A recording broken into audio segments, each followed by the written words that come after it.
And by the way, you're my first for interview segments. Oh, wow. Yeah, and you know what they I'm say honored. about the first, right? You never forget your first.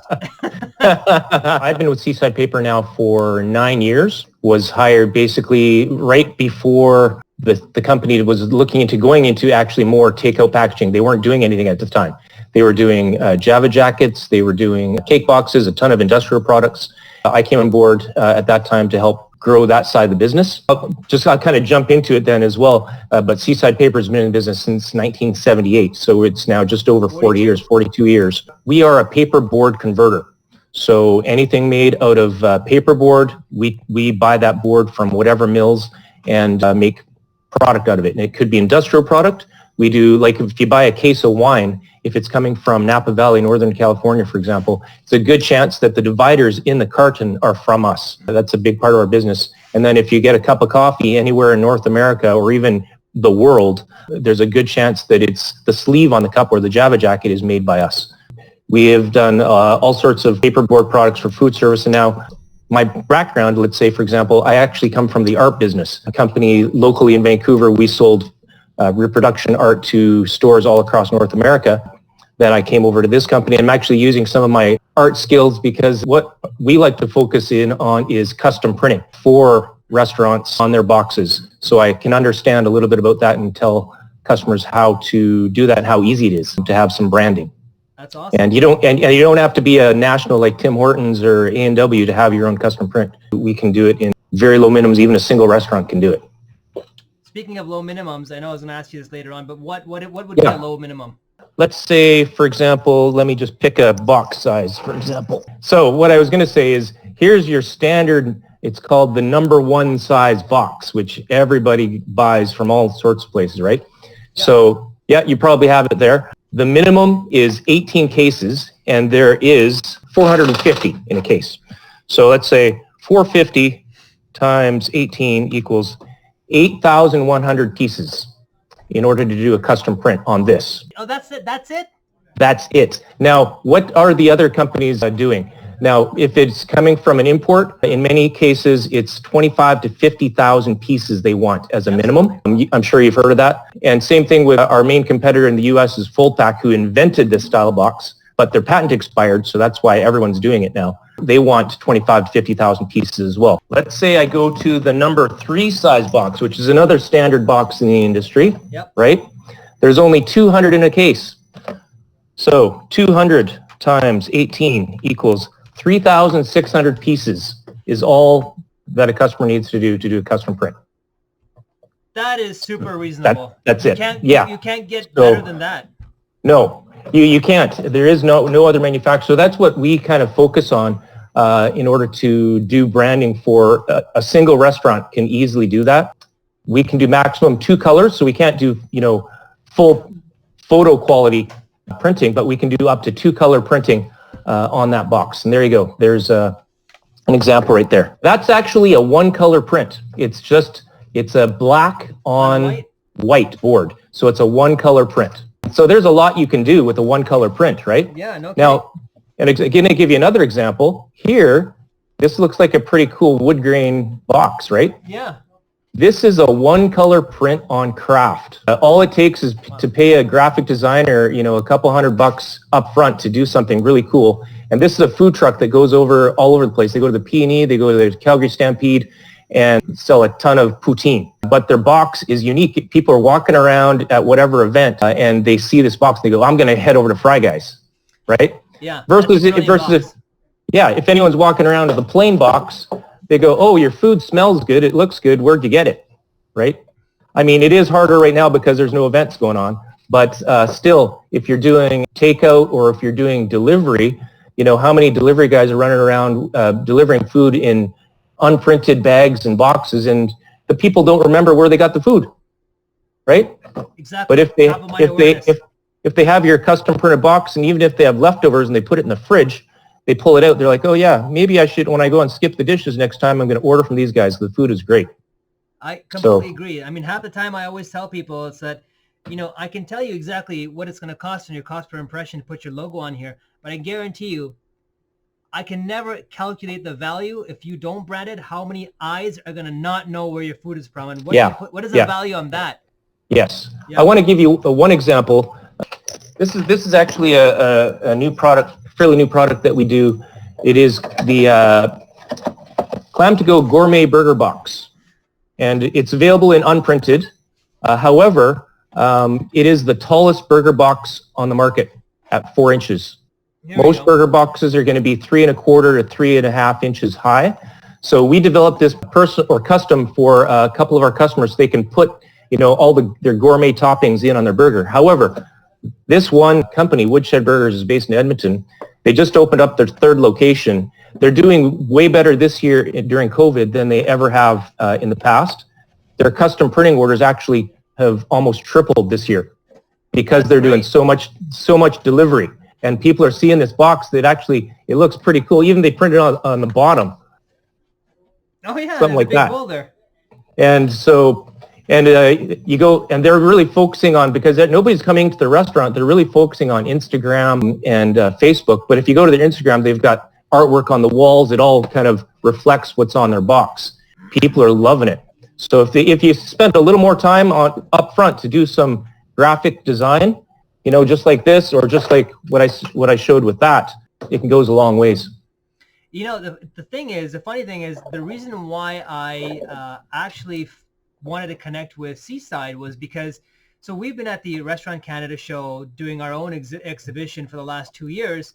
And for the last 2 years only, there is a food truck pavilion that's brand new. And I know Seaside Paper, you also, I believe you had a booth there as well? We've sponsored it right from the beginning. So we've worked with, it's called the Food Truck and Experience, that brought that to the Restaurant Canada show. And so all of the paper trays that were at the show were actually by Seaside Paper. Yes, exactly. And so, yep. These are the guys. And so, what I love about them is that... Yeah, these things, we actually branded a special mini tray for them to use at the show. So a lot of the trucks were using this last year. Yeah. It was a special one that actually had Food Truck and Experience written right on the tray. Right? Yeah. Because to your point, like, that's the whole reason why I really fell in love with them, because they actually were so functionally designed correct that you were able to put nice amounts of food without it spilling over. You can easily carry it, and it had multiple reasons why it was better than the other guys. And I was like, I need to get my hands on these as well. And because the best part about them, they're also compostable. Yes. And so that pretty much, as far as compostable, everybody's talking about compostable. They want compostable. Of course, they need to look to their municipality or city to see what's acceptable and compostable, right? Because every place is different. And we have probably the widest range of compostable options. Everything we make can be compostable. Not everything is stock as compostable, but everything we make can be made compostable. So sorry, Troy. Go ahead. What is it that makes the product compostable? Is it a liner? Is it an additive? Or what is it?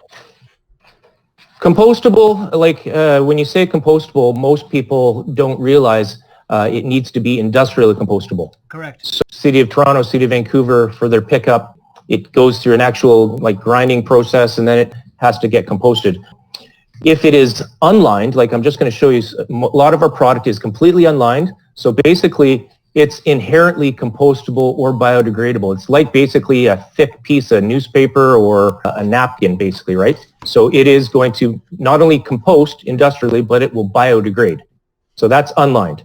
Unlined. A lot of our product is like that. Like, let's say the burger box, for example, that we showed you. Those are all unlined and compostable. However, if it's unlined, it's not necessarily leak-proof, right? Yeah. So what we then have is, for the standard takeout box like this, if you do see a compostable one, it is probably, if it's coming from offshore, it's probably PLA. Correct. So PLA is polylactic acid and made from corn. However, a lot of the cities are having problems. The city of Vancouver, for example, and I've actually worked with the University of British Columbia, who has their own closed loop composting facility. And so they do testing of compostable products. Then the city of Vancouver actually looks to them and say, okay, well, what's actually working? Because a lot of things are, say, compostable on the bottom, right? Ours, we've put compostable on it. They say compostable, but they're not compostable. And unfortunately, a lot of the stuff coming from the imports from Asia, There's no regulation on the PLA. So a PLA actually can break down easily over time or with heat or with UV light, stuff like that. So what I think some of the importers have done is actually mixed a little bit of actual poly in with it. And what happens, it makes it more stable so it doesn't, it doesn't melt or when you put something hot in it or something like that. So that's why some cities have actually banned PLA. The city of Vancouver has, and that was based on the University of British Columbia's direction. So what do we use? We don't use PLA on our boxes. We use a material called Flex Shield, which is a water-based lining, and it's actually developed in Quebec, and it's certified by B&Q in Quebec as compostable, and it is free from PFAs, other fluorinated chemicals, which is a huge thing right now in compostable product. We actually use the same Flex Shield board that Foldpack out of the US uses. We've both switched to that. They used to use a PLA. We decided we didn't want to jump into the PLA arena for this, so we have gone with Flex Shield. Does it cost a little more? Yes, it's a little more expensive, but we can guarantee that it is certified in Canada to be compostable and is also free from any PFAs or fluorinated chemicals or what have you. So being that it's a water-based product, how does it fare if you're talking about microwavability or freezing or freezer? It is actually way better than PLA as far as stability.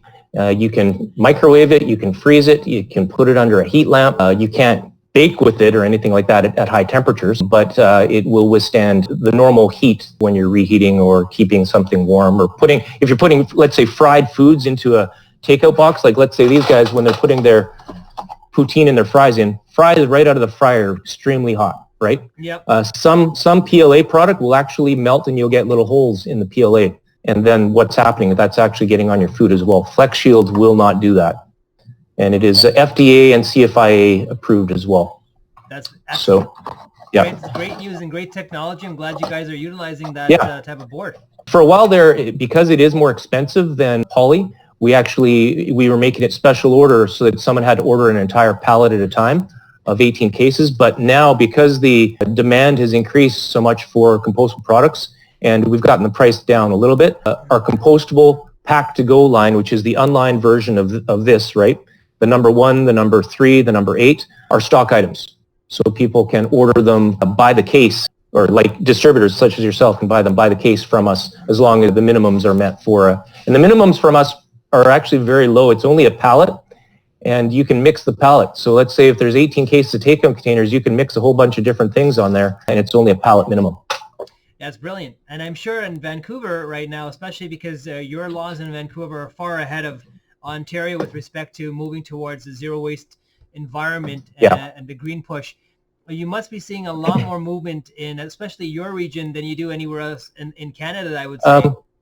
We have, but unfortunately, believe it or not, the City of Vancouver put to place last fall that they're actually pushing more the polyline boxes rather than compostable. And the reason is because they now, all the recyclers in the City of Vancouver will accept a polyline box in their recycle. However, of course, it needs to be cleaned, so it needs to be rinsed out, and then they will accept it. And they're not accepting any, if it's a line box in Vancouver, that it's compostable, they're actually not even accepting it into their compost, unless it's unlined.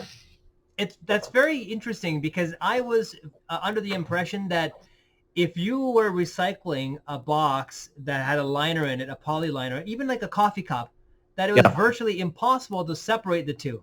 It can be done, and not every recycler does it. The City of Vancouver is saying that it can be done now. However, I'm not sure that it actually is. And there's a lot of confusion out there.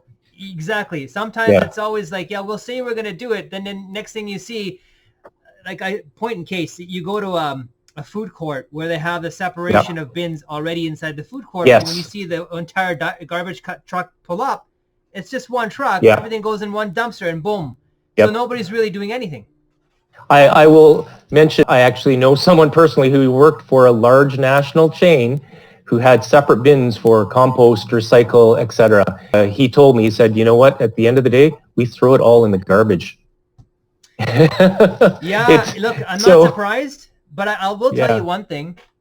Last week, I was at one of Ontario's most high-tech composting facilities. They've got a system over there that accepts all the compostable fibers, the PLAs, etc., everything. And, The fact is we're trying to see if we can get a closed loop system actually working here in Ontario. And to your point, like it's a challenge that I think that we all have to kind of figure out how we're going to make this connect, because as a distributor, giving someone just half the solution, I don't feel right. Like I feel like I need to give you two hands in order for you to clap. If I just give you one, you're like doing this. And for how long are you going to make that type of noise? Until you have something really that's going to work for you. You know what? This is what I try to tell, because after all the trade shows I've done for the many years I've been at Seaside Paper, everyone's like, well, what should I do? And I say, because there's so many options, right? Whether it's a PLA, actual plastic container looking, or box, or whatever, I tell them, I say, okay, well, try to use whatever your packaging is made out of something that is renewable. If it is non-renewable, like let's say if it is plastic which comes from oil, that's a non-renewable resource. That's right. So eventually it's going to go away, and what are you doing? You're polluting the environment. So try to use packaging that's made from a renewable resource, such as like all our product is made out of paper which comes from trees. But that's another thing I wanted to mention. We only use paper that is milled in North America, and every bit of our paper is certified SFI, which is Sustainable Forestry Initiative, or FSC, which is the Forestry Sustainability Conservation. So we only use paper like that. We have been asked many times by mills from other Asian countries, for example, where they don't have this, if we want to buy their paper, and it's a good price, but we have said no, because we want to make sure that we're doing something sustainable for the environment. I've told customers, if they're buying, let's say, a box, take a box from an importer, I say, you know what, just Google China deforestation and see what's happening over there. Because you've probably heard, as far as paper goes, they've banned most of the old corrugated cartons, which we used to send to Asia for recycling. They're now using just their own recycling, and also harvesting many more trees than they ever used to in order to ship over here. And then what's happening is in Canada and the US, we're having to find different ways to recycle, because it's not being shipped to China anymore. So with that, we're using a sustainable product, and also then we know that all of our board is certified, and I just going on to what we're talking about, by the FDA in the US or CFIA in Canada. And that's huge. And you need to have those things in place, because at the end of the day, peace of mind. Yeah. So that's what I tell customers every day. And not only that, I tell them, even our inks that we use, all of our inks are guaranteed free from heavy metals. We only use North American ink suppliers such as Sun or Flint or something like that. If you're getting anything printed overseas, in many cases, they don't have regulations unless you do some testing on it and find out that there is something on it. If there's lead or something, whatever, you never know. But we guarantee that ours are not. We use water-based inks, vegetable-based inks, as well as even water-based adhesives to put our products together. I really like the fact that Seaside Paper is taking the time to kind of look at all the angles and seeing how we can exercise our environmental and social responsibilities, and really choose products and partners, I should say, that are going to be looking at the same sustainable landscape and making sure that you guys are doing the same thing across the board, including your supply chain. Our number one product is the Java Jacket, and we actually produce the actual licensed trademarked Java Jacket for Java Jacket Incorporated. So like the inventor of it was Jay Sorensen, who's based out of Portland, Oregon, but he invented it. He doesn't actually make them. He's more an inventor and then marketing. And so he now runs the company Java Jacket Incorporated in Oregon and sells to all the U.S. And we are his major manufacturer. And we sell to him in the U.S. and we also then sell to every distributor in Canada. So it's almost like Kleenex, Java Jacket. If someone else is using the term Java Jacket and it's not us, they shouldn't be using it. So a lot of people then use the term coffee sleeve. But we've done thousands of prints. You should see our sample room of the various prints that we've done in our Java Jackets and sleeves. So that's the majority of our business in food service. However, quickly catching up, especially due to the delivery and takeout model that all the restaurants are going to right now, our takeout box sales have taken off. So speaking of, would you be able to take us through the categories that you currently manufacture and what are the differences between them? Sure. So first of all, I'll just mention, when we first started doing takeout boxes, it was this style, the 4-flap lid style, which people know as a biopack or full top box, stuff like that. So we started doing that, but we started doing this at the same time as the importers, and we saw, oh, they've got such good pricing because it's coming from China, right? So what did we do? We said, you know what? We're going to be unique, and we're going to be able to custom print in low minimums, which we do. But also, we actually do a lot of other sizes that are custom that nobody even does. So we have the ability to do stuff like that, such as, so let's say there's the number 8 style box, right? Size box, which is standard. This looks like it, but this is actually a 1/2 inch shorter. And so this is something that no one else is doing. And we did it for a company in Quebec called Poutine Allures, or they also have Frite Allures. So because they do the volume, we could do a custom size box for them. We have actually several other sizes that we do that no other manufacturer does that anybody else could do as well in only an 18 case minimum. So that's the one thing, is the pack to go. So that's the 4 flap style. So your pack to go, how many different sizes do you actually do that are stock? There are 4 stock sizes in the pack to go. There's the number 1, there's the number, that's the smallest one. Then there's a number 3, or sorry, the number 8. Okay. Then there's a number 3. Then there's a number 4. And we do those in polylined kraft and the compostable Flex Shield line kraft. And we also have a stock white version that's polylined as well.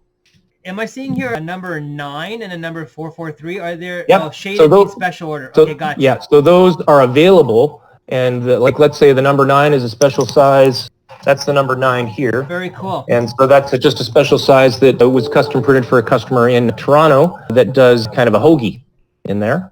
Nice. So anybody can get these this size as well. It's just an 18 case minimum, whether it's unprinted or custom print. And the 443 size is basically the same size as a standard burger box, basically, but it's in this style. Okay, gotcha. So, yeah. Basically, a lot of our products, they came about because somebody just asked. The number 9 size, we never made it before, but someone said, hey, I've been getting these from China. Can you do it? So I said, okay, well, let's see what we can do it. And we did it. So a lot of the larger companies don't have that flexibility to turn around and do something new. They have their set sizes or, ways that they go about things. Let me maybe just step back a second. So Seaside Paper, we are a privately owned company. We are based in Vancouver, or Delta, BC, just outside of Vancouver. We have about 90,000 square feet. Privately owned management team here owns the company. We have approximately 100 employees. Even as far as our employees go, our employees all get profit sharing. So we have had many employees here 30-year plus category because they're happy with what we do here. Yeah, we want to keep that going. Troy, going back to what you were saying about creating a custom size that you did for another company in Toronto.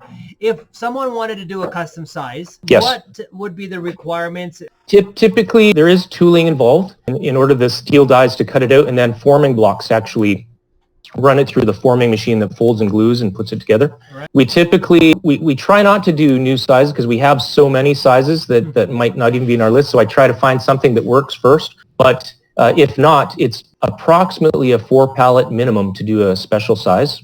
That could vary anywhere from probably 50,000 to 100,000 pieces, basically, to do a new size. And then the tooling cost would probably be around $1,500 to $2,000. That's a one-time tooling cost. Okay, that makes sense. And you know what? That's pretty reasonable. It is pretty reasonable. I've seen tooling costs for custom items being like $10,000 to $20,000 from other companies. Yikes! Yeah, that's a huge difference. So then I'll explain. We had the pack to go, which is the 4 flap style box. So then we thought, you know what? We need to be a little bit more unique. So we came up with the snack to go version, which we have all the same sizes as in pack to go. Except, there you go. Except it is a easy to use single flap lid, and it actually locks better than the 4 flap lid because you have 3 locks on the sides and on the front. And it also has a built-in vent in the lid. So if you've got something hot in there, you can actually push that in to release steam if you want to, so that your food doesn't get soggy. And one other advantage to this is with our three lock system, it's a lot harder for that lid to pop open. And that's especially something that you want when you're doing takeout and delivery. You don't want the lid just popping open. Some other styles of this type of box, like let's say if you go to KFC, for example, they actually put an elastic band around it to keep that lid closed. You don't have to do that with this. The trouble is they can't close the box because it gets soggy And so they leave the entire 4-fold box open in the bag, and they don't want to do that. So like, give me something vented. And now, I mean, I'm just learning about this now. So at least I can tell them that this is available.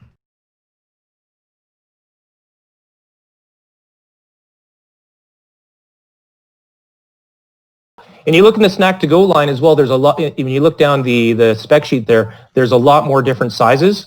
And some of those are unique sizes like this one, which is a foot-long hot dog box that we made just because a customer wanted it as well, with double vents in it.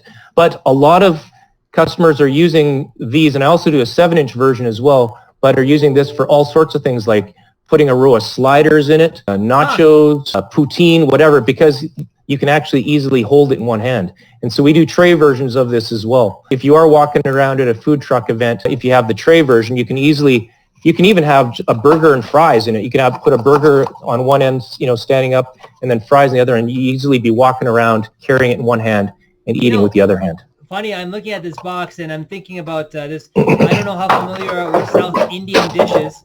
But there's a couple of South Indian restaurants, not even a couple. There's many here in Toronto. I'm sure you must have in Vancouver. There's one particular entree. It's called a dosa. Yep. It's thin crepe that's lined up, and they use a monster box. This would be awesome for And here's a tray version of the same thing. And this is actually used by a food truck. Let me see if I can get it on screen here. Oh, I you see it says International Pierogies. Oh, there you got it. Yeah. So believe it or not, we developed this tray specifically for the Winnipeg Jets. They were doing a foot-long dog, and they were actually we did a 7-inch version, but they were doing a monster lobster kind of roll that they were putting in it. So we actually developed this for the Winnipeg Jets, and they had their custom printed, Winnipeg Jets thing on it. And then we are selling it to all sorts of places. And this place does all sorts of events too, and they line up pierogies, and they put toppings all over it. Both Asian type of pierogies, gyoza style, as well as regular Ukrainian style pierogies they do. One of the things about the snack to go that really intrigued me, especially when I was looking online, one particular box that I was hoping that I was going to get in the sample kit. I perhaps should have just made it very apparent that I wanted this one, which didn't come. Here's your barn box. Oh, do you know what? I think it was Joe who had said you only wanted compostable. And I don't think I had a compostable one of those available at the time. Right now, the barn box comes only the stock item in poly, which is, PE lined. However, I've done custom printed ones. Sweating. You know.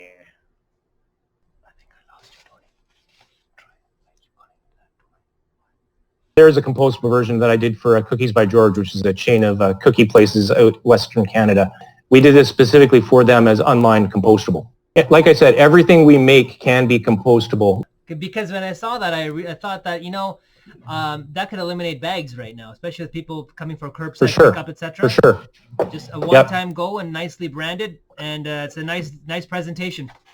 So this is a brand new item that you don't have samples for, and it is compostable, but here it is right now. It is the same size as our Snack to Go 753. So it's one of our largest Snack to Go boxes. However, if you can see in the top, we did give you that. Okay, did we give you a sample? No, I just have the brochure, and I saw that. And I was These are brand new. And this is because we've developed this because we've had, in the last 2 months, so many inquiries from people saying, you know what, we're doing delivery and takeout now, and 4-cup pulp tray is not working because we can't put it in a takeout bag. It's too big on the bottom in our bag. As well, it's people are saying that their drinks are not safe as far as from contamination, right? The driver just puts it on the floor of his back behind his seat or something like that, right? You're right. So with this actually will fit in most standard takeout bags very easily. And you can drop it down in the bag. It'll hold 2 cups, anywhere from 8 ounce to 32 ounce. I'm working with another major company on takeout for their cups, and this is a huge 32 ounce cup. And it fits in there perfectly. Then you put it into a paper takeout bag. Let's say, for example, you can staple that bag shut or put a tamper-evident label on it, and then your drinks are safe. But the thing with this is it doesn't tip over like if you put 2 cups into one of those 4-cup pulp trays, you have a good likelihood it's going to tip over. You're right. So with this, even if you're carrying it like this and putting it by itself like this on the floor or in a bag, it is much more stable. The thing we're doing with this though too is you can use this as a takeout box. So if you don't push in the holes, you can use it as a compostable takeout box, or you can put in one drink like that, and actually the number one size box will fit inside this next to it. So you could be delivery, you can have a side and a drink in this box. That's brilliant. Yeah. And we have a new product I'm actually launching next week. I'll send you some information on it. Yeah. But some dividers to fit into any of our pack-to-go or snack-to-go boxes that you can make 2 or 3 compartments. So you could even put that divider into this and have an actual divider in there so you could have something not going to touch at all. I like that. That's brilliant. So, by the way, I wanted to ask you, what's the diameter of the mouth? Let me just grab my ruler here. 1 second. The reason I ask is that, if coffee shops are using them, they've got 8-ounce cups that they're using. And if they're using a standard 8-ounce, it's an 80 mm diameter on those mouths. This is 3.5 inches, which is how many millimeters is that? It's about 90 millimeters. Even if you put a small cup in there, it's going to hold it tight. And it's just been pushed in because I've put a large 32-ounce cup in there. I wanted to focus on something, though. This is something that we're going to have printed on our stock pack-to-go boxes going forward. We do have a lot of inventory without this printing, but you see this local food, Canadian made? Yes. That's going onto the sides of our pack-to-go boxes. The reason is I'll go into a customer or a distributor and talk about, hey, here's our Canadian-made pack-to-go boxes. Here's the number 1, the number 8, the number 3. They go, oh, no, I use that already. And I'll say, I don't think so. You need to look on the bottom. And then they look on the bottom and it'll say some other company, and I'll say, that's actually coming from China. It's not a Canadian-made product. And They're like, oh. So we wanted to really make sure that stood out. So we're actually, this is going to be on all of our pack-to-go and eventually all our snack-to-go. We're just starting with pack-to-go right now. But not only that, but we're increasing the size of our print on the bottom of the box to have very large. If it is compostable, it will say compostable in large letters as well as made in Canada.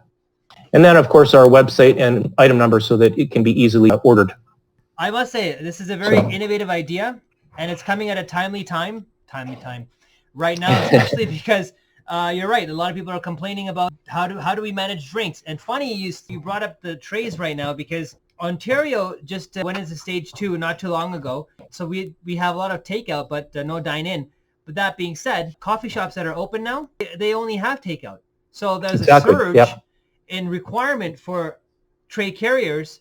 Yes. And now people don't have it in stock. So you know what? You might get some phone calls coming soon. So in the last couple months, I've had so many phone calls from even large nationals who need something, and they're saying we can't even get the pulp trays, even though they don't like them.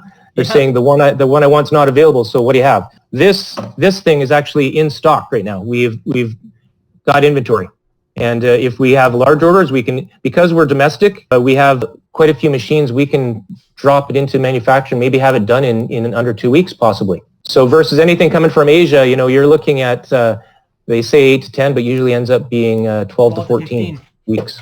Yeah. Yes. 100%. So, and same thing with our custom print. Our quote is 6 weeks to do a lead time to do a custom print. That's from the time of approved artwork and purchase order. However, let's say I'm running it already in production next week. I can rush it and maybe have a custom print done in 2 weeks. You never know. Brilliant. As per product availability across Canada, right now, do you have any distributorships in Ontario? Yes, pretty much distributors across Canada.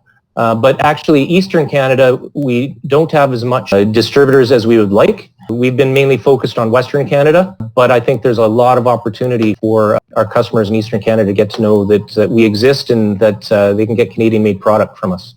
I agree. I think that, if you look at the population of Canada, 80% is going to be BC, Quebec, Ontario. Yeah. And the challenge, obviously, with Canada being it's this big, it's the transportation. To get 36 million people, you're going this wide.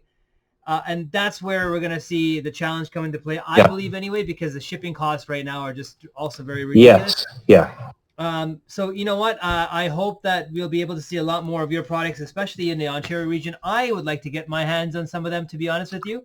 And we look forward to it. Yeah, and start moving them.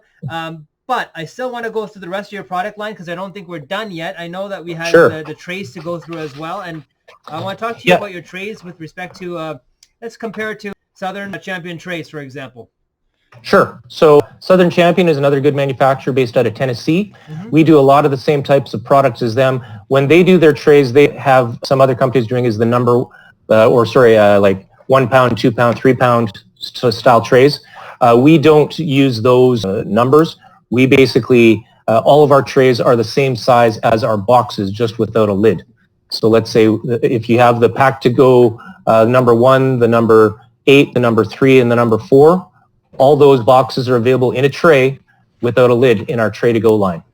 And then obviously we have the other special sizes like our 12-inch hot dog, the 7-inch hot dog. What we're finding right now is that the trays are actually have slowed down. Trays used to be our number one seller because we do a lot of arenas and stadiums across the country.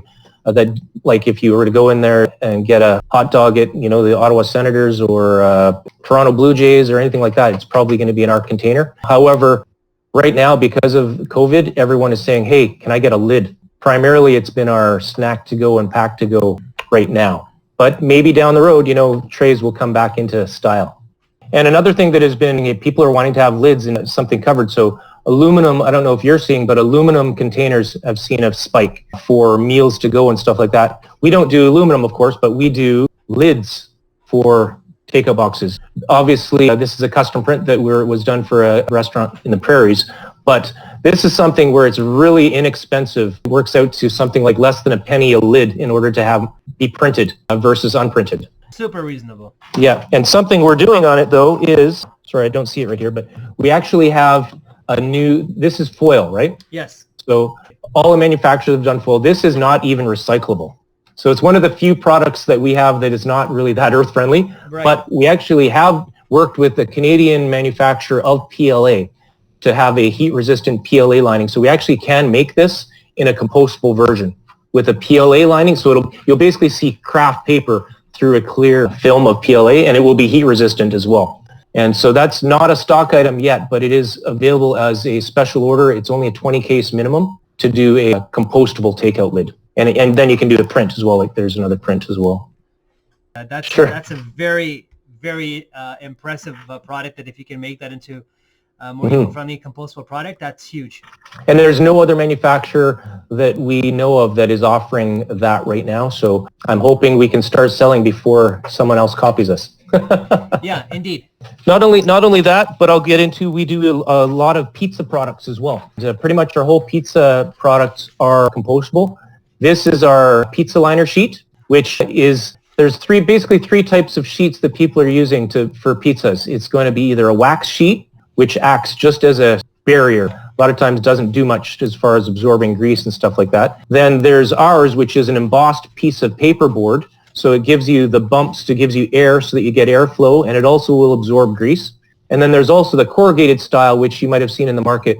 Ours, we're finding, is the best value because it's cheaper than most corrugate, but it works really well, and it works way better than a wax sheet and gives you more of that absorbing properties, keeping your crust from getting soggy. So this is one of our best-selling items is our pizza liners. That's available stock item in many sizes. Taken the same board and we've made a tray. So you can have a pizza slice tray that is made out of the same thing. It comes flat and you just fold up the sides and there you go. It's better to use than a paper plate because it actually fits the pizza. People when they're using a paper plate, a lot of times they curl up the plate and it's all just trying to figure out how to hold it. Yes, so this will actually hold the piece of pizza in there.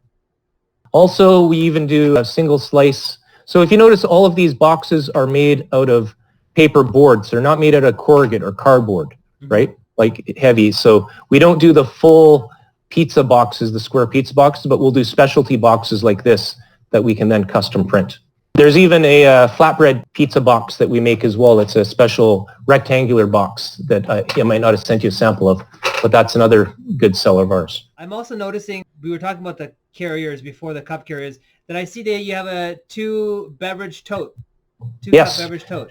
We do, and that's just a simple thing that was designed for another major national coffee chain that wanted something different to carry their cups of coffee with. it's not really good for delivery, but it's good for someone going into a coffee shop and wanting to carry out 2 cups of coffee. I don't have any in front of me here right now, but fully compostable, and really it doesn't take up, there you go, it doesn't take up any room because they're completely flat versus, let's say, the pulp style tray, takes up a lot of room in their storage area. Yeah, so, it does. And yeah. I can see how this one becomes a nice walking advertisement. Correct. For the customer, yeah. Yep. This has been very educational. Troy, thank you very much for joining me on my first ever interview version of Food Packaging TV. Hopefully we get to do this sometime sooner and again. Thank you. I really appreciate it. We'll talk to you soon. You got it, Troy. Thank you. Have a good one. You take care. Yeah. Bye.